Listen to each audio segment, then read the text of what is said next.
America's most talked about program. Now, here he is, Mr. This Is Your Life himself, Ralph Edwards. Don't go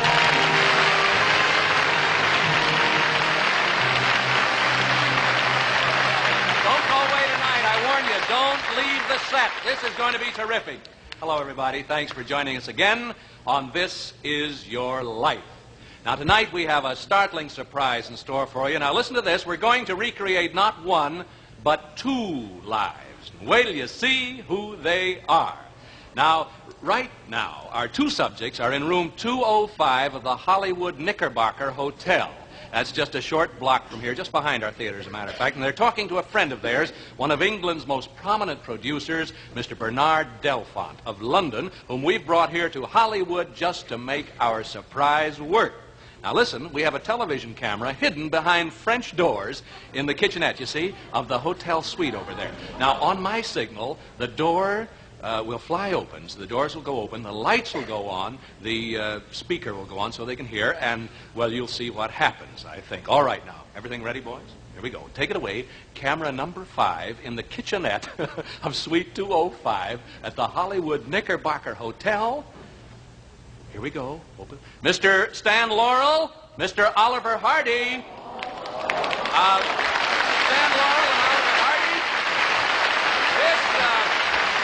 This is Ralph Edwards speaking to you from the El Capitan Theater on Vine Street here in Hollywood. Your very good friends there, Mr. Bernard Delfont. Mr. Delfont, hello. Yeah, there you are. And Mr. Ben Shipman. Hello, Mr. Shipman. Hello, sir. Yes, they have joined with us in this surprise tribute to one of the greatest comedy teams of our time. 2 heads, 2 bodies, but one big laugh for over 30 years. Tonight, this is your life.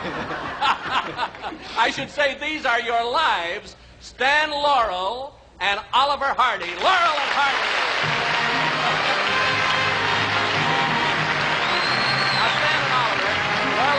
We have a wonderful evening planned for you. Please hurry downstairs and come over to our theater stage. Mr. Delfont, how you doing, boys? 50 million of your fans are eager to see your lives unfold. Lives that have brought the blessing of laughter to a troubled world for some 35 years. Now, this is the first time, ladies and gentlemen, we've ever brought you 2 lives at once. Whether we're going to bring them to you or not tonight, we don't know, because they're due to arrive any second from the Hollywood Knickerbocker right behind us here. The lives of Stan Laurel and Oliver Hardy. And if you've just tuned in, stick around, because from what's gone on beforehand, this is liable to be the greatest night that we've ever spent on This Is Your Life. We've had more fun preparing this program, I believe, than we have any of the programs that we've done. We even went to the trouble of bringing Mr. Bernard Delfont all the way from London, New York, here, just to surprise these 2 boys, because Mr. Ben Shipman, their manager and longtime friend, said, look, there's only one person, I think, who will fool these 2 fellas, or who's going to command enough interest for them to get away from their home, their wives, long enough. Of course, they brought their wives down with them. You saw them there, and you're going to see them a little later, to get them away and to fool them. That would be Mr. Delfont. And so that's what we did. And I'm still talking. I'd like to say a few words about Texas. You know, I may have to talk for 2 minutes before these guys get here. No, seriously, we have received more cooperation on this program than we have on practically any program that we have done.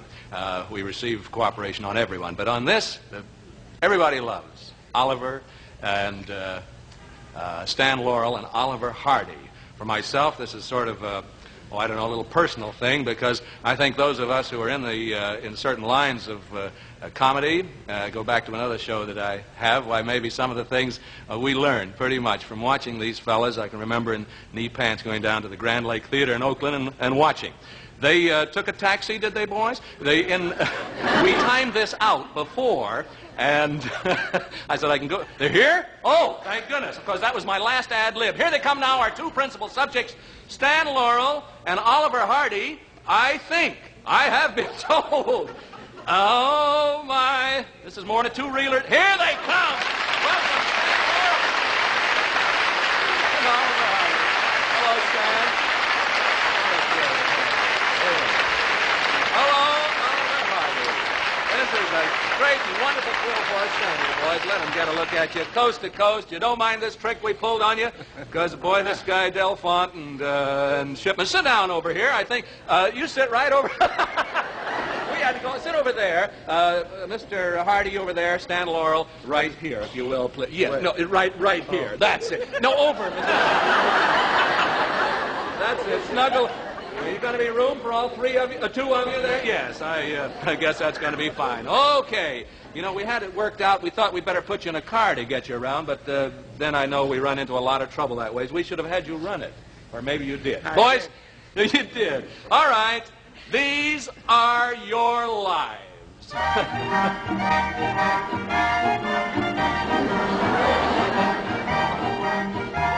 that's familiar. It said that laughter is the highest gift of the gods. Well, sometime near the start of the 20th century, it came time for you to be born, Stan and Oliver, so laughter rolled down from the blue vault of the skies and broke into two parts. You, Stan Laurel, are the first half. You're born at Ulverston in Lancashire, England, right, Stan? And your stage name is now Stan Laurel. What was your real name, Stan? You want to tell me? You want to tell me? My real name? Your real name? Jefferson. Jeff, that's nice. Stanley Jefferson. Stanley? Was there a name before that? Arthur. Arthur Stanley. When English schoolmasters called the roll and came to the name of Arthur Stanley Jefferson, they seldom got an answer. Why was that, Stan? Were you there all the time? Sometimes you used to sort of like to skip school once in a while, didn't you? Once in a while. Once in a while. And as you... What are you laughing at, Mr. Hardy, over here? Yeah, oh, all right. As you grow up, Father tries hard to get you to learn the business end of the theater. That's right. Stan took tickets at the box office, but longed for the day when he could take a funny fall or say a funny line on the stage. Now, there's a voice from your boyhood days, Stan. I don't know if you can guess whose voice it is or not. No, he was your childhood playmate, and he's flown here from England to surprise you. From North Shields, England, here's your friend, Mr. Roland Park. Roland Park!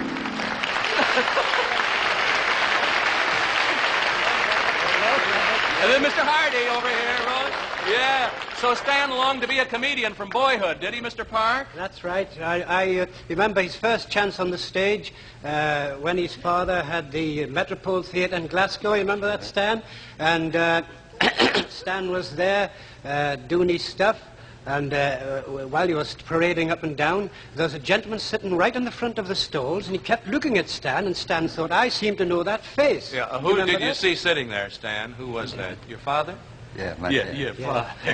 You make a fast exit, and the tailcoat got in the act too, didn't it, Mr. Park? Oh, yes, Stan had, you remember you borrowed your dad's coat, a long tail coat, was far too big for him, you know, trailing along the ground there, and there was Stan walking along, and got his coat in there, pulled the coat right in two, and of course later on Stan with the tails over one arm and the rest over the other had to march home. What happened when he got home, heaven knows and knows. Well, thank you, Mr. Roland Park, for coming from England to tell us of Stan Laurel's debut as a boy comedian.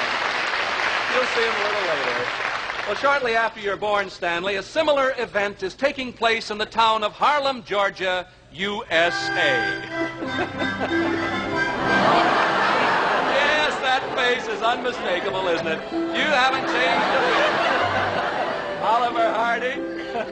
Thus, on January 18th, 1892, a full 10 pounds of good humor and future laughter are born to Mr.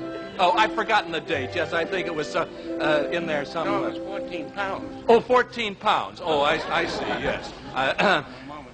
That's what your mother said? Well, at any rate, you were born to Mr. and Mrs. Oliver Hardy of Harlem, Georgia. Now, Mr. Hardy, what is your real first name? Norval. I didn't get it. Norval, N-O-R-V-E-L-L. Norville, yes, sir. You are the youngest of 5 children. After your father's death, you adopt his first name. Now, most of your boyhood is spent in the town of Milledgeville, Georgia, and there to support you children, your mother manages the Baldwin Hotel. Norval and I always walked to school together.